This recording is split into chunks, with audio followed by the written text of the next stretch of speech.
ஆதி என்னும் பராபரையே, அன்பான மனோன்மணியே, ஜோதி எனும் பஞ்சகத்தாலே, சொற்பெரிய கரிமுகனே, தேது நீக்கும் கந்தவளே, திருத்துகின்ற குருநாதர்களே, 18 சித்தர்களே, பண்பான பரமசிவமே, ஓதிய ஜோதிடங்கள் உரைப்பதற்கு நாத விந்து வடிவாக நல்ல துணை ஆவீரே. உலகில் உள்ள தமிழ் பேசும் அனைத்து நல் உள்ளங்களுக்கும் மற்றும் ஜோதிட சான்றோர்களுக்கும் மூத்தோர்களுக்கும் ஆர்வலர்களுக்கும் மற்றும் இந்த காணொலியை காணும் உங்களுக்கு மாஸ்டோராஜின் இனிய நல்வணக்கங்கள். அடுத்து வரக்கூடிய தமிழ் புத்தாண்டு பராபவ ஆண்டு. இந்த ஆண்டு 12 ராசிக்காரர்களுக்கும் ஒவ்வொரு காணொலியாக கொடுத்து வருகிறோம். அந்த வகையில் இன்று காலபுருஷனுக்கு 9ஆம் இடமான குருவனுடைய ராசியான தனுசு ராசிக்குரிய பலன்கள் சார்ந்த தகவலை இந்த காணொலி தருகிறது. இந்த தனுசு ராசி மூல நட்சத்திரம், போராட நட்சத்திரம், உத்திராடம் 1ஆம் பாதம் ஆகிய 9 பாதங்களை கொண்டது. ராசியில் நெருப்பு ராசியில் 3வது ராசி, தர்ம ராசியில் இது 3வது ராசி. இந்த ராசியில் எந்த ஒரு கிரகமும் ஆட்சியும் பெறுவதில்லை, நீச்சமும் பெறுவதில்லை என்பதை கருத்தில் கொள்ளுங்கள். ஆக இவர்களுக்கு உழைப்பு சார்ந்த விஷயத்தில் அதீத ஈடுபாடும் அக்கறையும் இருக்கும். யாரையும் கரித்து கொட்டுவதோ மற்றும் மனதில் வைத்துக்கொண்டு பழிவாங்கக்கூடிய எண்ணங்களோ இவர்களுக்கு இருப்பதற்கான வாய்ப்பு மிக மிக குறைவு. அதனால்தான் இந்த காலபுருஷனுக்கு 9ஆம் இடத்தை குருவிற்கு தந்தார்களோ என்னவோ தெரியவில்லை. எதையாக இருந்தாலும் மனதில் வைத்து கொள்ளாமல் அப்போது மறந்துவிட்டு அடுத்த கட்ட உயர்நிலையை அல்லது வளர்ச்சியை நோக்கி பயணப்படக்கூடிய ஒரு அற்புதமான ராசி என்று பார்க்கும்பொழுது அது தனுசு ராசி மட்டுமே என்பதில் கருத்தில் கொள்ளலாம். இந்த ராசியினுடைய ஆதிக்கம் அதிகமாக இருப்பவர்கள் உழைப்புக்கு தகுந்த வருமானத்துக்கு தகுந்த கௌரவம், இந்த மூன்றையும் ஒரு சேர பார்ப்பதற்கான முயற்சிகளில் அதிகமாக இருப்பார்கள். அதே சமயத்தில் லக்கணத்துக்கு 2க்குரியவன் சனி என்று பார்க்கும் பொழுது, மூன்றுக்குரியவனும் சனியை என்று பார்க்கும் பொழுது, 2க்குரியவன் என்று பார்க்கும் பொழுது இவர்கள் கடின உழைப்பின் மூலம் வருமானத்தை பார்ப்பார்கள். அல்லது பயணத்தின் மூலமாக அல்லது இடவுற்று இடமாற்றத்தினுடைய தன்மையை கொண்டோ அல்லது எழுத்து, பாட்டு மற்றும் நூல் எழுதுதல் போன்ற விஷயங்களில் இருந்து இவர்களுக்கு ஆர்வம் அதிகமாக இருக்கும். அதன் மூலம் பொருளாதாரத்தை இவர்கள் எதிர்பார்ப்பார்கள்.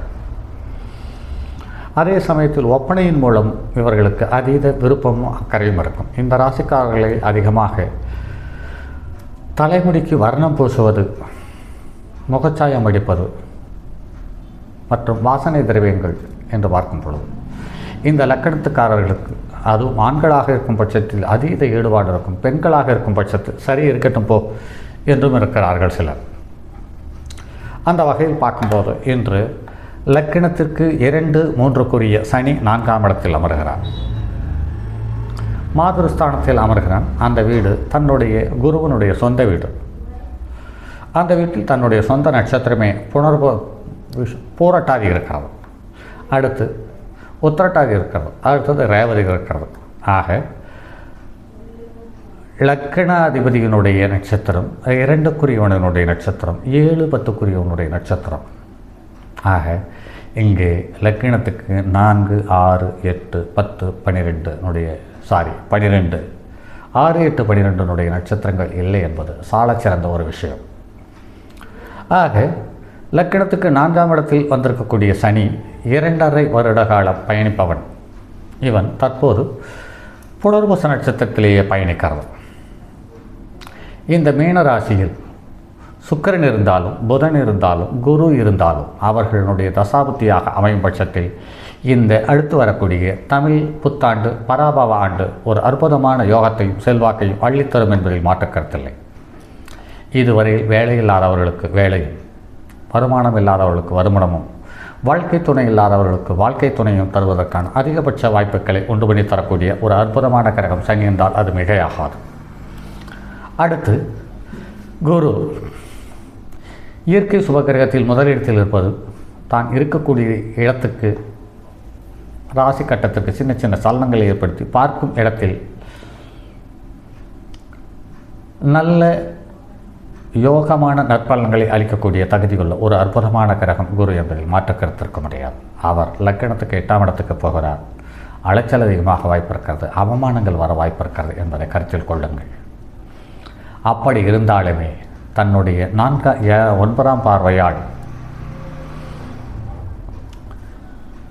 தன்னுடைய லக்கினத்துக்கு 4ஆம் இடத்துக்குரிய தன்னுடைய சொந்த வீட்டை பார்க்கிறார். அந்த வகையில் பார்க்கும்போது நோய் நொடிகள் சம்பந்தப்பட்டது, தாயினுடைய ஆதரவு, தாயினுடைய உதவிகள், தாயினுடைய பாசம் எல்லாம் தங்கு தடையில்லாமல் கிடைக்கக்கூடிய ஒரு அற்புதமான காலமாக எடுத்துக்கொள்ளலாம். இருந்தாலும் ஜாதகருக்கு சின்ன சின்ன சங்கடங்களும் கருத்து வேறுபாடுகளும் முரண்பாடுகளும் லக்கினத்துக்கு 8இல் போனதால் இதெல்லாம் கொஞ்சம் கொஞ்சமாக இருக்க செய்யும்.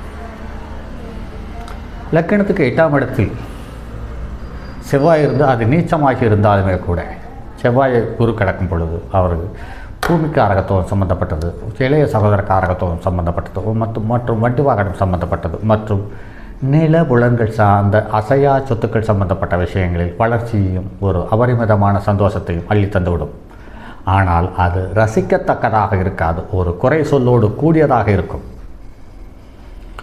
அதே சமயத்தில் அதற்கு எடுத்து லக்கினத்துக்கு 2க்குரியவனுடைய நட்சத்திரமான பூச நட்சத்திரத்தில் பயணிப்பது என்பது ஆகச்சிறந்த விஷயமாக அமைகிறது. காரணம் என்னவென்றால் அதற்கு திரிகோண ராசியில் தான், மேனத்தில் தான், நீர் ராசியில் சனி பயணிக்கிறார். ஆக நீர் ராசியில் குரு இருந்து நீர் ராசியில் சனி இருக்கும் காலகட்டத்தில் சனிக்கு குருவனுடைய பார்வை தன்னுடைய 9ஆம் பார்வையாக கிடைப்பதால் இவர்களுக்கு வெளிநாடு செல்வது சார்ந்த விஷயம், புதிய கல்வியினுடைய அடுத்த கட்ட வளர்ச்சியை அல்லது அடுத்த கட்ட முயற்சி இவர்களுக்கு சுலபமாக கைகூடும். ஏனென்று கேட்டால் 3க்குரியவனை குரு பார்க்கிறார். அந்த வகையில் பார்க்கும்போது முயற்சி சுலபமாக கைகூடுவதற்கு வாய்ப்பு இருக்கிறது.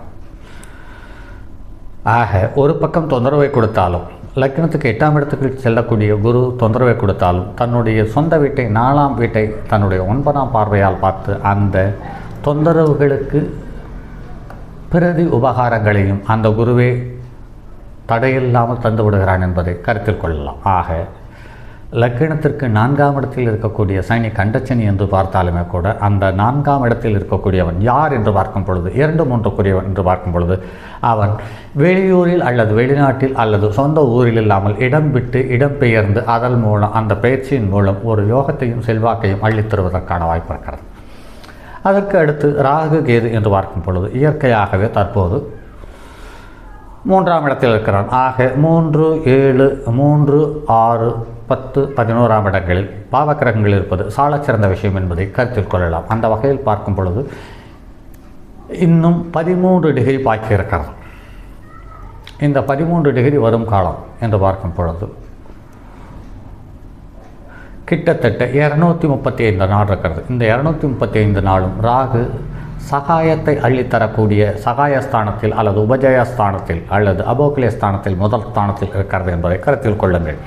அடுத்து 9ஆம் இடத்தில் இருக்கக்கூடிய கேது தந்தை வழி சொந்தத்தில் சின்ன சின்ன கசப்புகளையும் சங்கடங்களையும் தந்து பிறப்பில் இந்த சிம்மராசியில் ஏதாவது கிரகம் இருக்கும் பட்சத்தில் அந்த கிரகத்தினுடைய காரகத்துவம் பெற்ற உறவுகளால் சங்கடங்களும் கடன்களும் கசப்புகளும் வருவதை என்பதை பார்த்து கொள்ளுங்கள். ஆக இந்த தனுசு ராசிக்காரர்களுக்கும் வரக்கூடிய பராபவ ஆண்டு கொஞ்சம் அலைச்சலையும் கொஞ்சம் சங்கடத்தையும் கொடுத்து வளர்ச்சியும் பொருளாதாரத்தையும் அள்ளி தந்து விடுவார் என்பதில் மாற்று கருத்தில்லை. ஆக உடல்நலத்தில் மட்டும் கொஞ்சம் கவனத்தை செலுத்தி பாருங்கள் தான் நண்பர்களே. மற்றபடி உங்களுக்கு இனி வரக்கூடிய அந்த தமிழ் பராபவ ஆண்டு உங்களுக்கு ஒரு இனிய நல்ல யோகங்களை தரும் ஆண்டுகளாக அமையும் என்பதில் மாற்று கருத்தில்லை. மற்றும் அடுத்தது ஒரு பதிவில் சந்திப்போம். அதுவரை உங்களிடமிருந்து விடைபெறுவது உங்கள் அன்பு நண்பன் எம் ராஜரத்தினம்.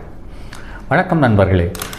தங்கமான் மழுவோடேந்தி தன்மதி தலையில் கொண்டோன் மங்கையர் பதிக்கச் சொன்ன மாமொழி ஜோதிடத்தை இங்கு யாம் உரைப்பதற்கோர் இமை என்னும் பிழை வராமல் காக்க செங்கன் மால் மருகன் யானைச்சரன் பதம் காப்பதாமே.